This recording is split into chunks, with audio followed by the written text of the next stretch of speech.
In the foggy mountains of western Virginia, a place where time seems to have stopped in the 1950s, lies a city with the prophetic name of Odd.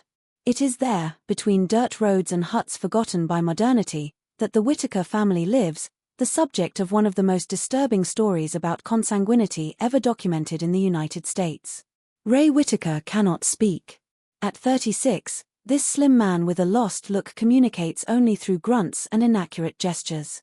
His head is visibly smaller than normal, a medical characteristic known as microcephaly, and his eyes can never focus on the same point simultaneously. Recent documentaries revealed that Ray is the product of multiple generations of marriage between close relatives, a cycle that started with his great-grandparents and has perpetuated itself to the present day. The house where Ray lives with his brothers reflects the generations of neglect that mark this family. Its wooden walls rot slowly while garbage accumulates in the yard, where chickens vie for space with malnourished dogs. There is no functional running water, and electricity comes through exposed wires that snake dangerously through the precarious structures. Ray's medical records are virtually non-existent. Born at home like all the Whittakers, he has never received a formal diagnosis for his neurological conditions. The local community, deeply religious and conservative, has always treated the family as an embarrassing secret, preferring to ignore its existence rather than confront the reality of decades of social neglect. Betty Whittaker, Ray's sister, can articulate some words, but her intellectual disability is evident. She walks in an uncoordinated manner and has severe understanding difficulties. According to researchers who studied the family, Betty and Ray are the children of parents who were first-degree cousins, whose own parents also had consanguineous relationships. Geographical isolation greatly contributed to perpetuating this cycle. With only 79 inhabitants scattered through a hard-to-reach mountainous area, marriage options have always been limited. For decades, families like the Whittakers remained invisible to social services, creating whole generations of children with severe genetic deficiencies. The Whittaker story gained national attention only in 2020, when photographer Mark Leiter published a documentary about the family. The images shocked America. They showed adults with a childish appearance, communication limited to animal-like noises, and living conditions that challenged basic human dignity. Ray spends his days sitting on the porch of the house, watching the world with eyes that will never be able to completely process the reality around him. He does not understand that his condition is the result of choices made by previous generations, nor that his existence represents one of the darkest chapters of American social neglect. Check now if you are already subscribed to this channel. Here you discover the hidden stories of deep America that no one else shows. In the heart of Appalachia, where rural poverty intertwines with questionable ancestral traditions, a girl was born in 1992 whom social workers identified only as Bethany in official reports. Her history, documented in the archives of the Kentucky Department of Social Services, reveals the devastating consequences when consanguinity becomes a practice normalized over generations. Bethany came into the world with spina bifida, a congenital malformation that left her spine exposed and caused permanent paralysis in her legs. Additionally, she was born with urinary and fecal incontinence, moderate hydrocephalus, and severe cognitive limitations that prevented her from developing basic skills like articulated speech or recognizing family faces. Her parents, identified in the documents as Sarah and Billy Mackenzie, were first-degree cousins. Even more disturbing, his paternal and maternal grandparents also maintained direct kinship relations, creating a family tree that resembled more a genetically deficient shrub. This concentration of similar genetic material had been accumulating for at least 4 generations, dramatically amplifying the chances of congenital malformations. Bethany's discovery by the authorities happened by chance in October 1997. A storm had damaged telephone lines in the region, and electric company technicians had to access the Mackenzie property for repairs. What they found traumatized them: a 5-year-old child, clearly malnourished, lying on a dirty mattress on the floor of a house without proper heating. Bethany had never attended school or received any kind of medical care. Her parents, both with obvious intellectual limitations, did not understand the severity of her condition. They fed her with leftover food and left her alone for hours while they worked on a small tobacco plantation that barely supported the family. The report from the social worker who first visited the house describes a desolate scene. The child remains motionless most of the time, communicates through low moans, and shows clear signs of prolonged neglect. The domestic environment is unhealthy, with a strong odor of urine and feces. The caregivers show affection for the child but are unable to provide adequate care due to their own limitations. The local community had known about the Mackenzie family's situation for years. But a combination of geographical isolation, distrust of authorities, and the normalization of consanguinity in the region had created a pact of silence. Neighbors occasionally brought food to the family but never questioned the conditions of Bethany's life. When she was finally removed from home and taken for medical evaluation, the results confirmed the experts' worst fears. In addition to visible malformations, Bethany had partial hearing impairment, congenital heart problems, and a cognitive development level equivalent to an 18-month-old child, despite being 5 years old. Dr. Michael Harrison, a geneticist who examined Bethany at Louisville Children's Hospital, later stated, "This case represents one of the most extreme examples of endogamy I have ever documented. The chances of a child being born with so many simultaneous complications in a family without a history of consanguinity would be practically zero." Bethany was placed with an adoptive family specializing in the care of children with special needs. Her new caregivers reported small progress over the years. She learned to recognize family voices and developed a limited form of communication through gestures. However, her physical and cognitive limitations remained severe, requiring constant care for the rest of her life. On an isolated farm in East Texas, surrounded by cotton fields that stretched to the horizon, unfolded one of the most extreme cases of consanguinity and abuse ever documented in the United States. The story of Marcus, as he was identified in police reports, reveals how far degeneration can go when incest becomes systematic within a family. Marcus was born in 2000, the result of a relationship between a 45-year-old man and his own 16-year-old daughter. What made this case even more shocking was the discovery that this was not the first occurrence in the family. Later records revealed that the father had maintained sexual relations with at least 3 of his daughters over 2 decades, generating multiple children with severe genetic deficiencies. When authorities finally arrived at the property, they found Marcus locked in a tool shed, sleeping on old newspapers and feeding on scraps that someone occasionally left in a dog bowl. The 4-year-old had severe hydrocephalus, making his head disproportionately large in relation to his slight body. His eyes constantly watered due to intracranial pressure and could never focus properly. Marcus's total deafness had gone unnoticed by the family for years. They interpreted his lack of response to voices as stubbornness or mental retardation, not understanding he simply could not hear. Also, congenital heart problems made any physical exertion leave the child breathless, dramatically limiting his mobility. Marcus's behavior also had worrying characteristics. According to reports from the first caregivers who attended him, he showed episodes of inexplicable aggressiveness, biting and scratching anyone who tried to approach. Experts later identified these behaviors as possible symptoms of neurological damage caused by extreme consanguinity and the trauma of abandonment.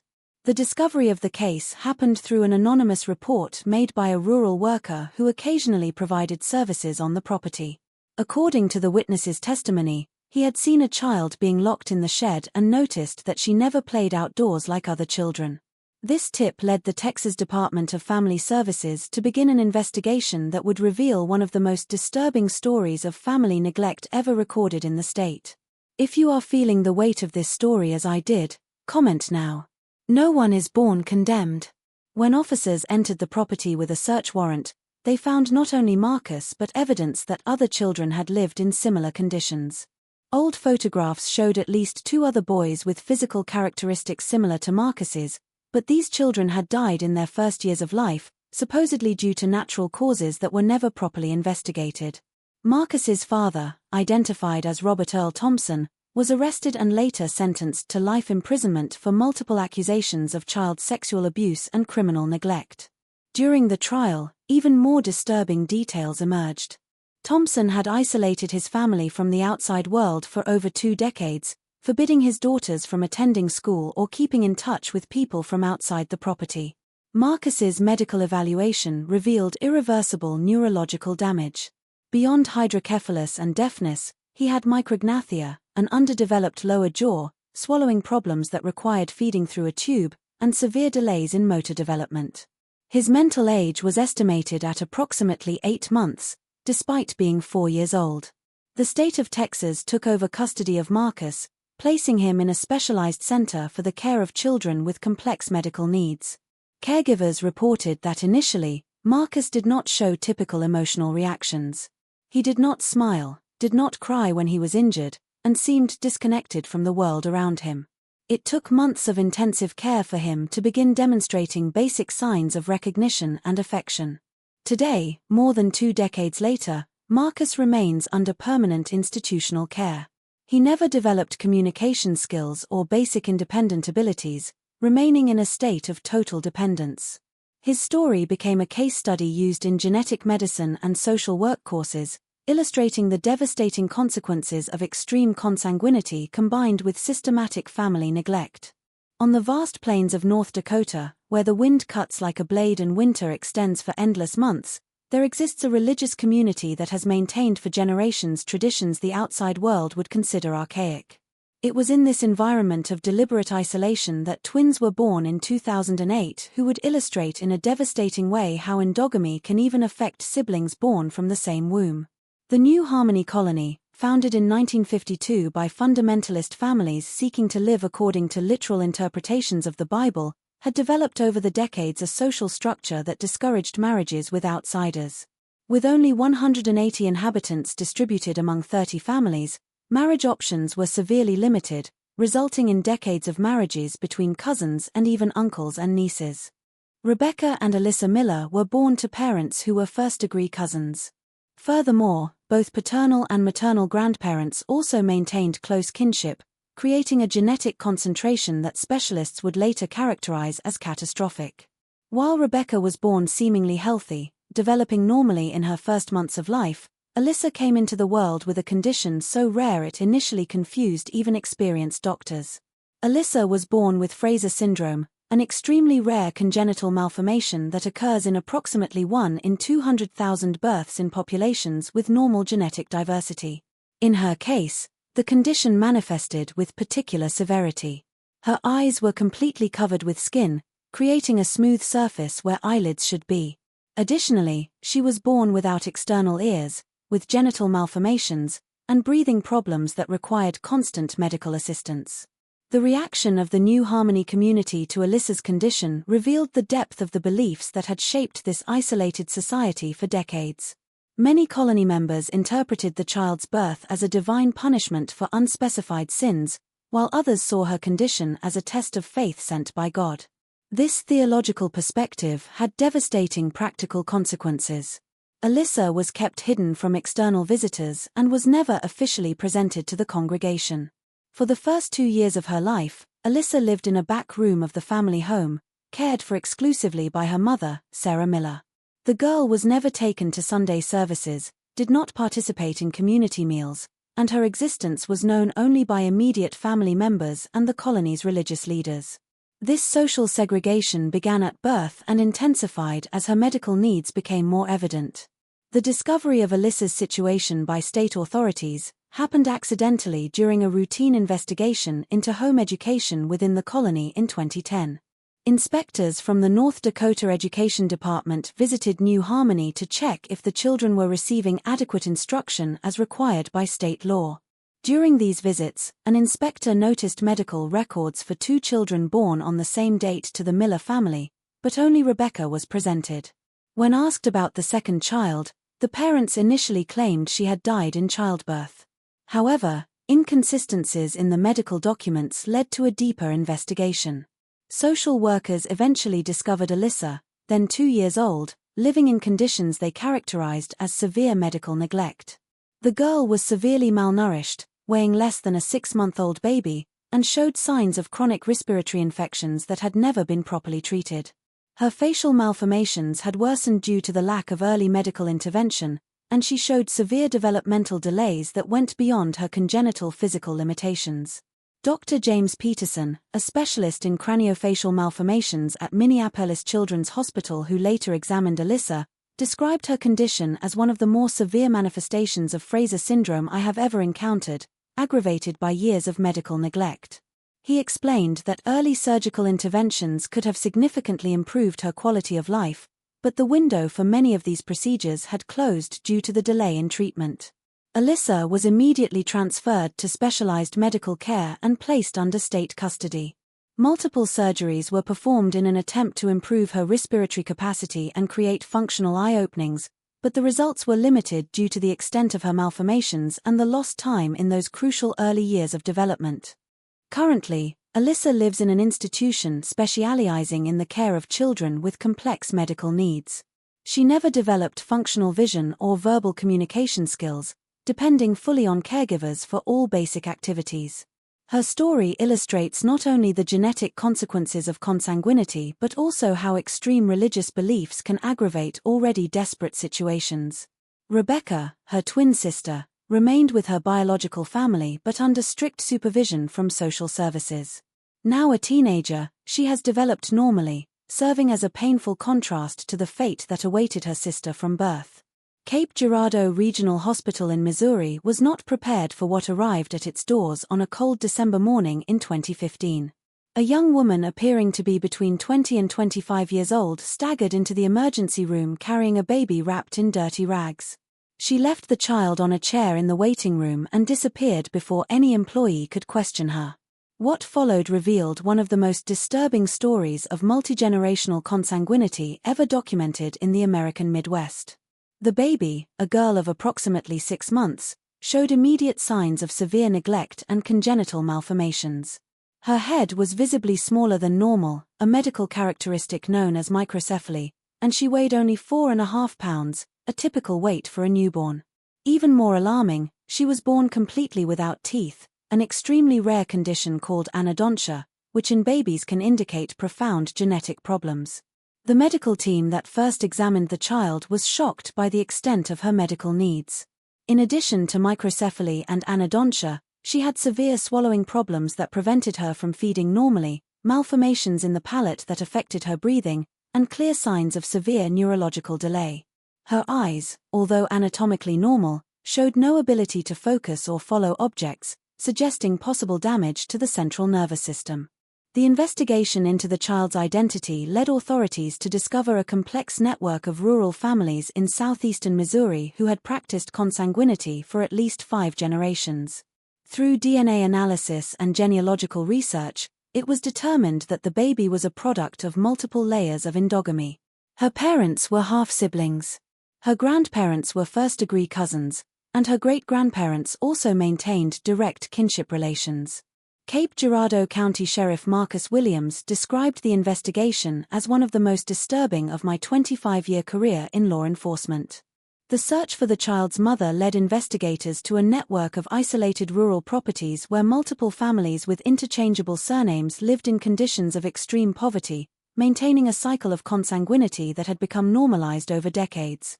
Fragmentary records suggested that the baby's mother, identified only as Crystal, was herself a product of consanguinity and presented severe intellectual limitations. Witnesses reported that she had become pregnant at 16 by a man who could have been her half-brother or close cousin, but paternity was never definitively determined due to the complexity of family relationships and the family's refusal to cooperate with authorities. Crystal and the child's alleged father had fled the region weeks before the baby was abandoned, leaving behind a trail of clues that revealed the extent of neglect the child had suffered from birth. Neighbors reported hearing constant crying from the property where they lived, but no one had intervened due to a combination of fear, distrust of authorities, and the normalization of family dysfunction in the local community. The baby's full medical evaluation revealed damage that went far beyond the visible malformations. Neurological examinations showed severely compromised brain development, with some areas of the brain underdeveloped or completely absent. Her hearing capacity was limited, and reflex tests indicated possible damage to the spinal cord that would permanently affect her mobility. Dr. Amanda Foster, a geneticist at St. Louis Children's Hospital who consulted on the case, explained that the levels of consanguinity necessary to produce so many simultaneous anomalies are extraordinary. This child represents what happens when multiple generations of endogamy accumulate without any genetic diversity introduced into the family pool. Since the child had been abandoned without a name or documentation, the hospital team decided to call her Hope. This name reflected not only the caregiver's desire for her condition to improve but also the hope that her story could serve as a warning to prevent similar cases in the future. Hope remained in the hospital for 8 months while authorities tried to locate willing and able family members to care for her. During this period, she underwent multiple surgeries to correct respiratory and feeding problems, but her prognosis remained guarded. Neurologists determined she would never develop cognitive skills beyond the level of a baby of a few months. The state of Missouri took over permanent custody of Hope, placing her in a home specializing in the care of children with complex medical needs. Today, at 9 years old, she remains in a state of total dependence, requiring feeding through a tube, respiratory assistance at night, and constant medical care. She never learned to sit without support, did not develop communication skills, and has frequent seizures that require continuous medication. Hope's story has become a case studied in medical schools and social service programs across the country. Her case illustrates not only the devastating genetic consequences of prolonged consanguinity but also how rural poverty, social isolation, and systemic neglect can create conditions where such tragedies are perpetuated for generations. Attempts to locate Crystal and the child's father continued for years, but they were never found. They are believed to have left Missouri, possibly moving to other isolated rural communities where they could continue to live on the fringes of society. The possibility that they have had other children in similar conditions remains a constant concern for local authorities. Hope's case also revealed significant gaps in the rural child protection system. Many of the families involved in the consanguinity network had lived for decades without regular contact with social services, formal education, or preventive medical care. This social invisibility created an environment where harmful practices could continue without external intervention. Nurses and caregivers who work with Hope report that despite her severe limitations, she occasionally demonstrates signs of consciousness that are deeply moving. She can recognize familiar voices and occasionally produces sounds that suggest attempts to communicate. These moments, though rare, remind all involved that behind the medical statistics, there is a real person whose potential was irreversibly limited by decisions made generations before her birth. Hope's story serves as a dark reminder that even in the 21st century, practices most consider relics of the past continue to occur in isolated pockets of rural America.